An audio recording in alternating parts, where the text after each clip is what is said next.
Welcome back. The citizens of Madariyah have a new health clinic. Army Sergeant Jay Townsend reports. The farmers of Al Duraiya never imagined that one day they would have a functioning health clinic. Salman Awan, the healthcare specialist for the area, is excited about the city's newest development. Never my dreams did I expect to see a clinic here. I just thought that it will be a small room or apartment where we will give people medications. This building is great. It's really a miracle. Salman is limited to what he can do here, but it's more than the citizens have ever had before. We're just a small clinic for emergencies. What we can do here is administer first aid and treatment for minor illnesses. If it's serious or life-threatening, we can transfer them to hospital in the city. Along with the clinic came a freshwater well that pumps 10,000 gallons of clean water a day. Sheikh Amash Kadam, commander for the concerned citizens and community leader here, is amazed by the clinic. This is an amazing thing. I can't explain it in words. Nothing can explain the happiness here. With the new clinic comes new responsibilities for the citizens. Sheikh Amash has a plan to keep the clinic open forever. Insurgents may try to destroy the building.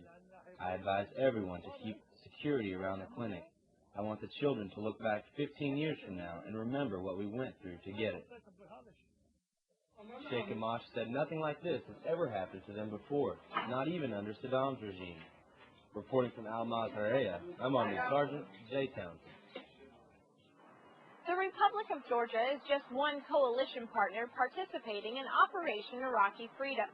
Army Sergeant Marty Collins takes us to Wasat Province, where these proud soldiers are working hand in hand for the fight for Iraq's future. Today we're here to honor the magnificent soldiers of the country of Georgia. And with those words from Major General Rick Lynch, Commanding General of Multinational Division Center, the official transfer of authority from the 3rd Georgian Infantry Brigade to the 1st Georgian Infantry Brigade began. To the superb soldiers of the 3rd Georgian Brigade, well done. The Georgian Brigade's mission is to block accelerants of violence into Baghdad, to secure the population, and to defeat sectarian violence. And you did all those things. And as I told your Chief of Joint Staff, no one could have done it better. Lynch said in the United States you never get a second chance to make a good first impression. And the incoming soldiers of the 1st Brigade made a great one. Flexible, focused, courageous. This change between the 3rd Georgian Brigade and the 1st Georgian Brigade is the best I've seen. The 1st Brigade stood up in 1992, and its 11th and 12th battalions served in Bakuba, Iraq in 2005, as well as serving in peacekeeping operations in Kosovo. To you and your big soldiers, I pledge my total support as we work together on this most important mission. With the casing of the 3rd Brigade's colors and the uncasing of the 1st Brigade's, the official transfer of authority was complete. You can either read history or you can make history, and you've made history. Reporting from Fob Delta, Iraq, I'm Army Sergeant Marty Collins. It's been 10 months since the 3rd Brigade, 3rd Infantry Division departed Fort Benning, Georgia to take part in combat operations in Iraq. Army Private Joseph Labuka reports on preparations for returning home. It's been 10 months since the 3rd Brigade, 3rd Infantry Division, left Fort Benning, Georgia to take part in combat operations in Iraq. For many deployed soldiers, heading home takes as much work as preparing for war, through training and readiness. Battalion chaplains and chaplains' assistants of the 3rd Brigade are preparing as well with what is called battle mind redeployment training. The training is meant to prepare soldiers for the difficulties that may occur once they leave a combat environment and return to life in garrison.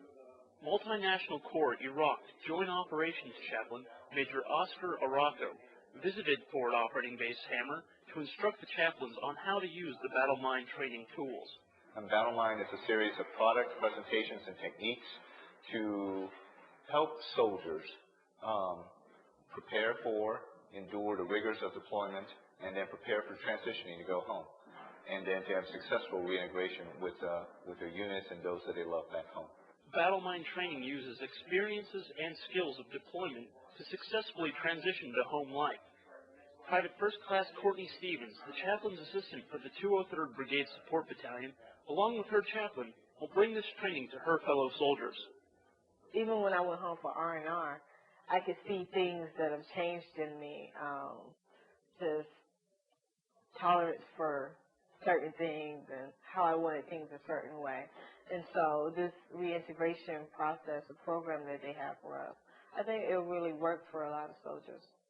The Army has given them the tools to succeed in combat, and now the Army is giving them the tools for returning home. Reporting from Forward Operating Base Hammer, Iraq, I'm Army Private Joseph Labutka. Do you have a story you'd like to see broadcast on the Marne Forward? Write to us at comments@taskforcemarne.com. Thanks for watching this edition of our newscast. From all of us here at Task Force Marne, Camp Victory, Iraq, I'm Specialist Rebecka Reyes. Rocket the Marne.